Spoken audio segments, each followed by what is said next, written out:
It's actually kind of one of the only ways I think assessment is AI proof from it being completely written by a human. Because, the learner can't just go onto ChatGPT and get them to write an assignment anymore. There is this term, decolonizing AI. And it's not what you think it might be, right? We're not trying to remove history from a context. We're just trying to think about the way our AI systems work. Could the model be able to help the teacher plan the next assessment? A little bit like, when we log on to Netflix or Spotify, and it goes back to what you've watched or listened to in the past, and it makes a recommendation about what you would like in the future. But what you miss are those little human techniques, right? If that doesn't work, try plan B. Or if I'm going to observe you do it, I'm going to observe it from my historical background. I learn from you learn from AI tells me something, and so forth. We're in this all messy pot mixing things up. Knowledge is no longer transferred from teacher to learner.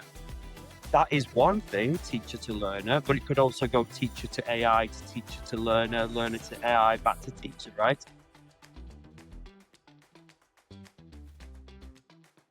Thanks so much, Robert, for joining the fifth one. We're going to talk about some topics that I'm relatively new to. So that's vocational training and assessment, and also decolonizing AI. Not something you hear about in mainstream media and other podcasts. I think both to me and the audience, they can learn a great deal from this. Let's get into it. At first, a very brief intro about you. So who are you and what are you working on? Right. My name's Robert. I'm co-founder of BRITEthink. When we set up BRITEthink, gosh, about 6 years ago, we were more of a vocational training provider. So we helped students in vocational subjects ranging from like construction to engineering to IT. We realized that there was a growing need for both UK and European vocational systems internationally. So mainly Africa, the Middle East, Asia. A lot of developing countries were using these European systems. And then so we realized that to support those who are coming from an outsider view, we needed to create some software to help with the quality assurance and the assessment of it. So that's what we do now. We provide assessment software to support technical vocational education. And we're in that stage of just testing how we can implement AI within our existing SaaS work. Okay. And well, you're also a researcher, but we're going to go into like the research that you recently did a bit later. Maybe first, for those that are new to the topic, what is vocational training and assessment? So in my perspective, and I think most of like the UK and Europe as well, vocational is an alternative to maybe going to university where you may find more typical academic subjects, right? Not everyone needs to go to university. So if we're looking at careers that may stem into elements of IT, digital engineering, or even childcare, or training to be a nurse, a lot of these qualifications could be done in the workplace. So vocational training is when you learn in a classroom and a workplace very simultaneously. So assessments aren't just assignments anymore.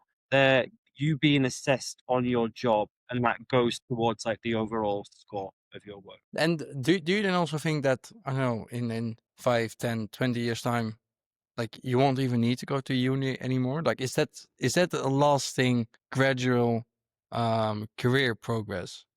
Right. So, this is a big debate, right? I mean, this is me who's doing my doctorate research right now. So I'm actually at university myself. I think there are some subjects that still require that traditional university work, right? If we look at medicine, legal work, research-driven work, I think they still require that level of integrity and critical thinking.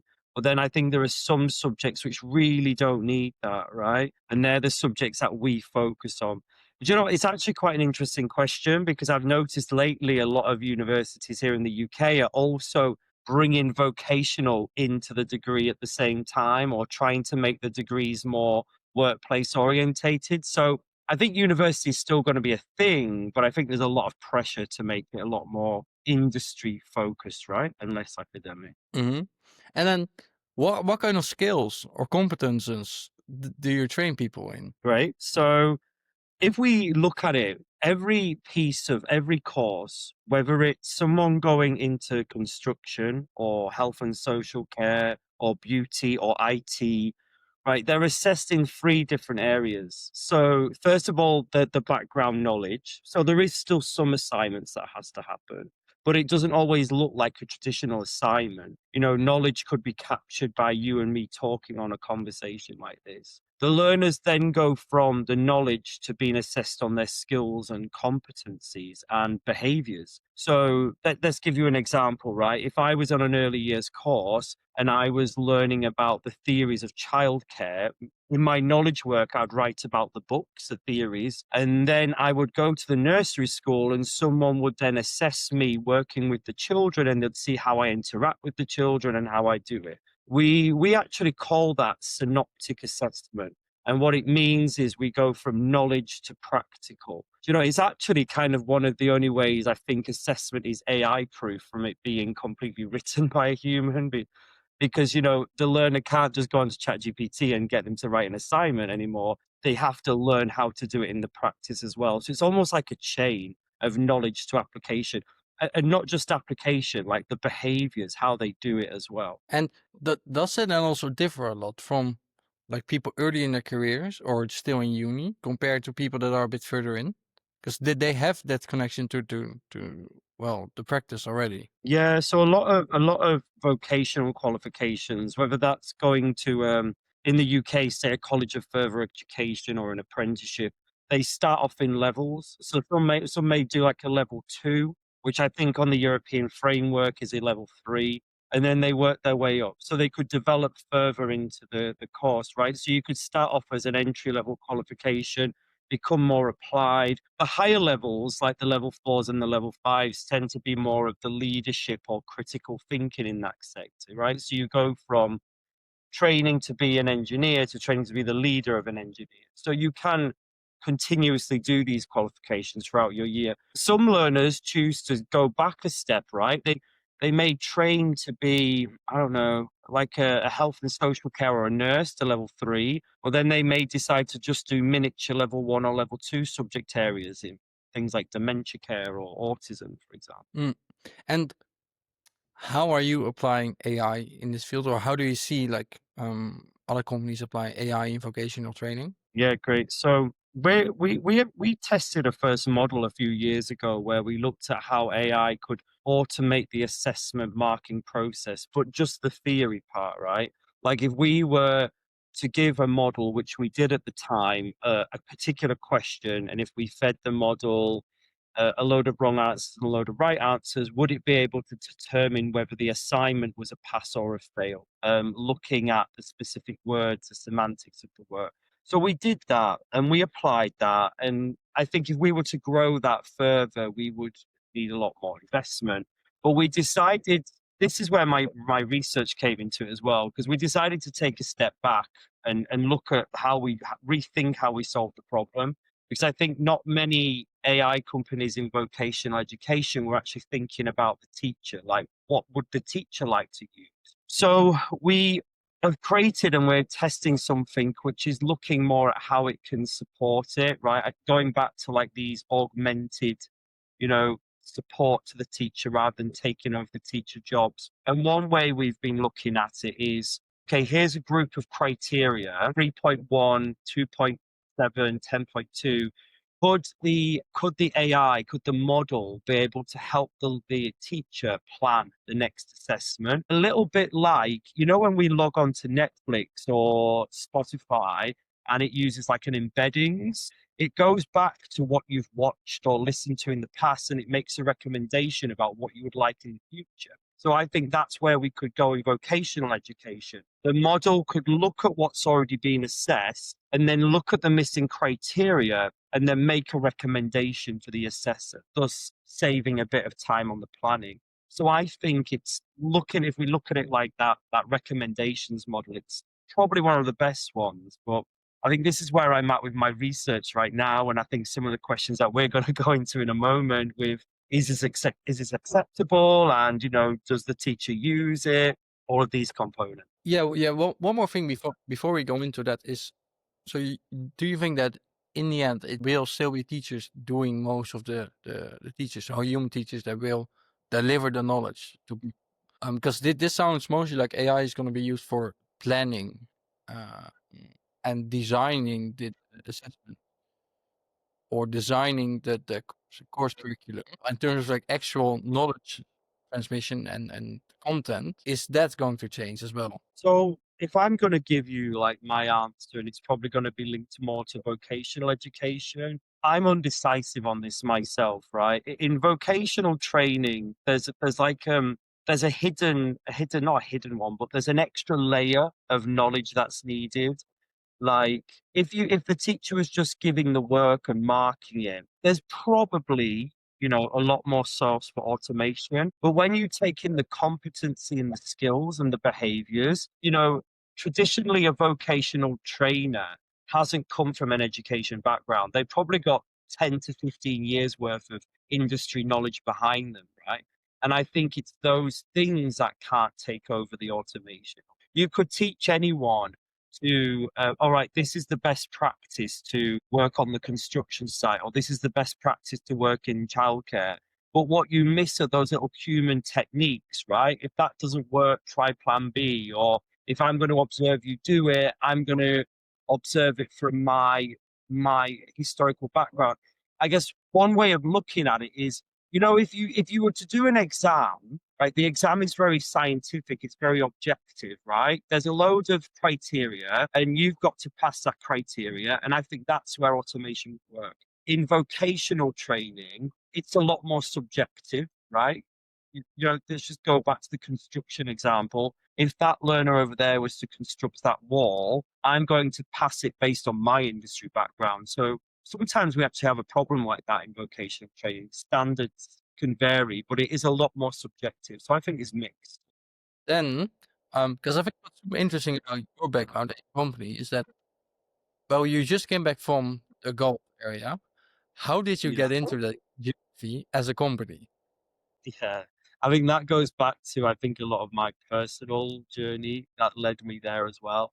When I was very young, well, not very young, when I was in my teenage years, I decided I wanted to go and work abroad in hotels and scuba diving centers. So that led me to Sharm el Sheikh in Egypt. That led me to managing a team in Egypt. And then from there, I just had always had a connection in this part of the world. And then I came back to the UK and I went into training. And then I just kind of made my two worlds collide. My love for travel and this particular region of the world, and then my fact for training and development. So it was a bit of a personal journey there.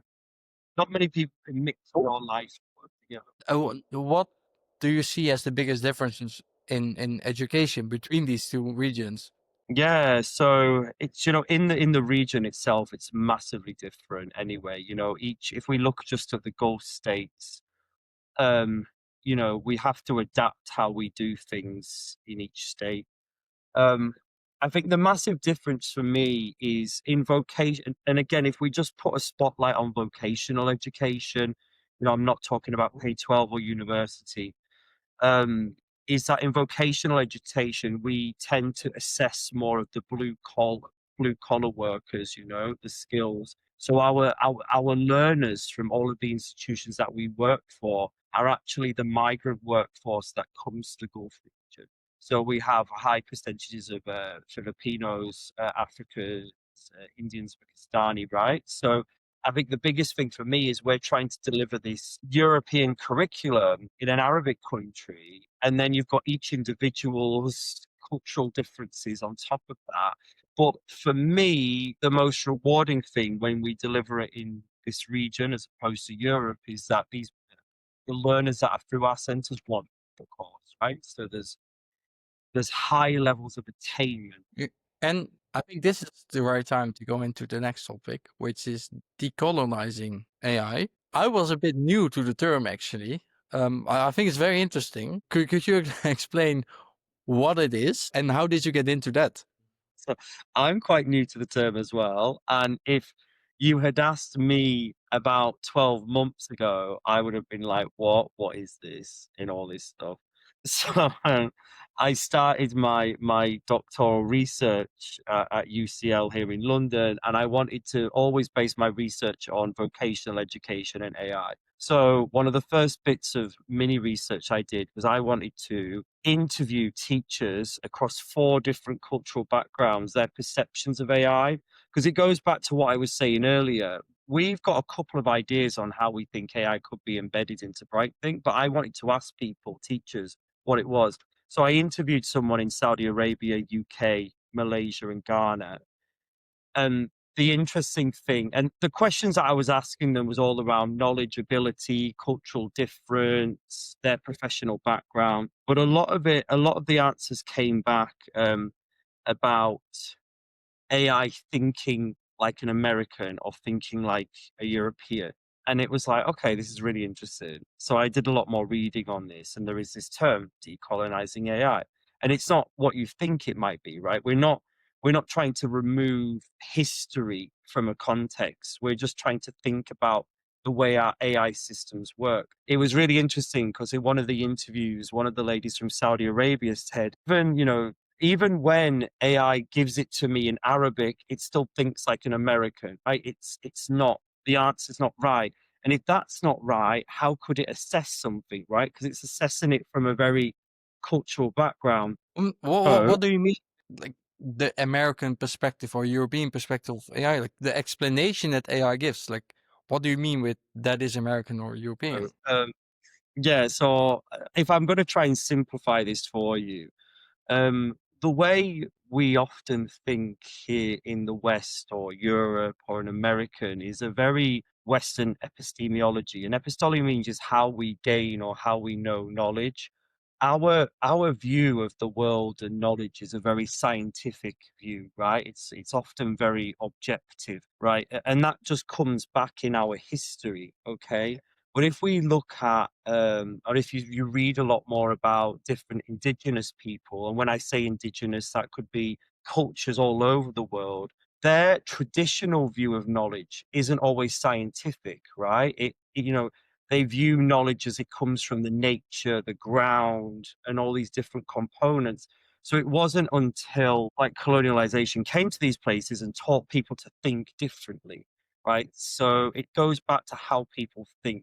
Not everyone thinks in this Western scientific way. So when we look at what does decolonization EAI mean, there's many different angles to it. The biggest one is changing the way it thinks, and there's a couple of examples that I could explain to you about that later. But also, looking at the linguistics, the traditions of the people who it's with, even down to what's right or wrong more culturally, right?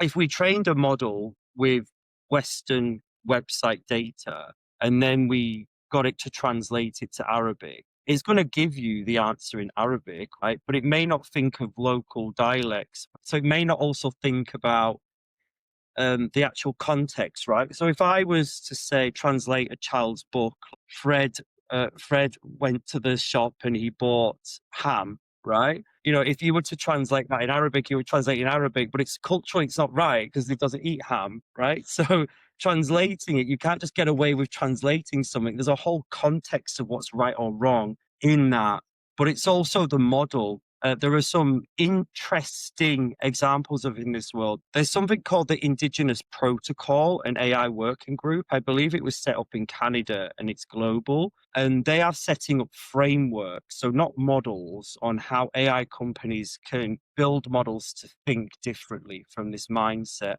and it blends in localized epistemologies. So there's loads of different examples of doing this.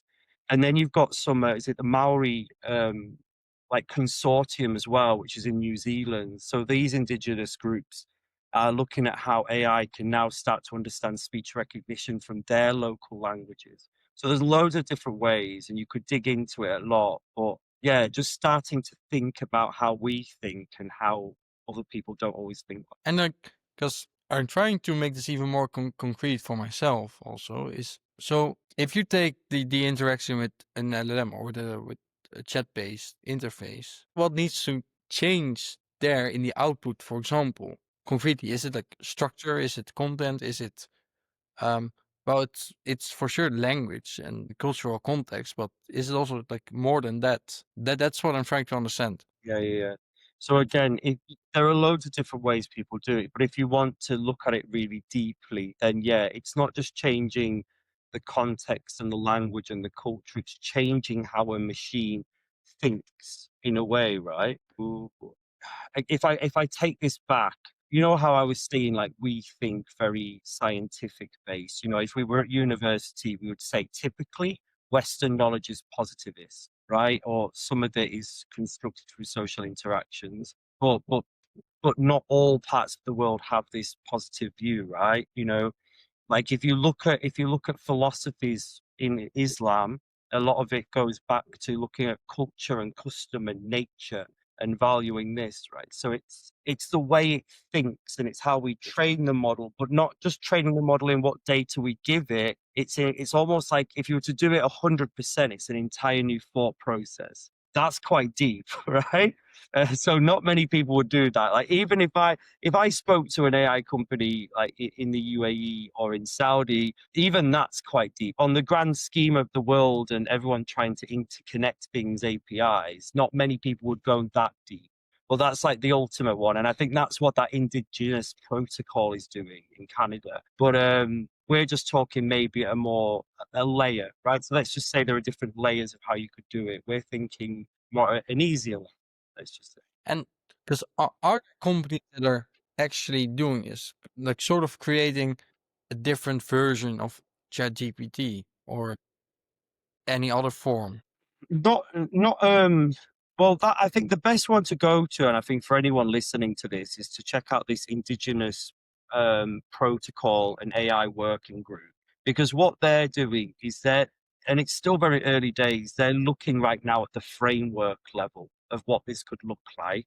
And they're looking at indigenous epistemologies, which is kind of what I was saying, how their philosophies are different. They're probably the best example to look at and probably would be maybe more of a gold standard. But, you know, that's time and that's a lot of work. And in the world of AI, we want things to still interconnect, right? And to work forces. So then you've got these other examples of it, like that Maori group that's just looking more at it, recognizing their language and speech recognition. So I guess going back to the idea of layers, we've got a gold standard, which is very hard to achieve, and then we've got these other groups.